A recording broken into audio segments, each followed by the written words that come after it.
ప్రతి ఇంటికి చేరే ఉదయం వెలుగు లాంటి వార్తలు నిజం, నిబద్ధత, నమ్మకంతో మీ ముందుకు వచ్చే మీ స్వంత ఛానల్ ఉదయం న్యూస్. ఉదయం న్యూస్ కి నమస్కారం. అచ్చంపేట మహిళలకు 3వ వంతు రిజర్వేషన్ కల్పించేందుకు పార్లమెంట్ ప్రత్యేక సమావేశాల్లో లోక్సభలో ప్రవేశపెట్టిన 131వ రాజ్యాంగ సవరణ బిల్లు ఆమోదం పొందకపోవడం ప్రతిపక్షాల మహిళా వ్యతిరేక మనస్తత్వాన్ని ప్రతిబింబిస్తుందని పల్నాడు జిల్లా భారతీయ జనతా పార్టీ నాయకులు దేశెట్టి అనంతనాయుడు అన్నారు.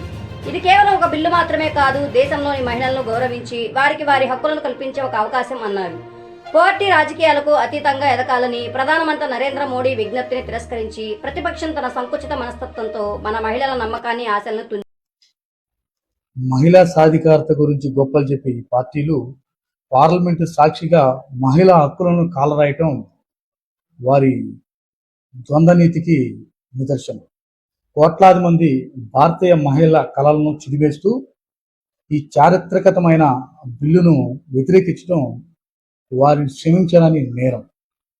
మహిళా సాధికార దిశగా సాగుతున్న ఈ మహాయజ్ఞాన్ని ఎన్ని శక్తులు అడ్డుకున్నా శ్రీ నరేంద్ర మోడీ గారి నాయకత్వంలో మహిళల ఆత్మగౌరవాన్ని, మహిళల హక్కులను సాధించే విధంగా మేము ఎప్పుడు పోరాటం చేస్తామని భారతీయ జనతా పార్టీ నుంచి తెలియజేస్తున్నాం. భారత్ మాతాకి జై. నరేంద్ర మోడీ గారి నాయకత్వం వస్తుంది.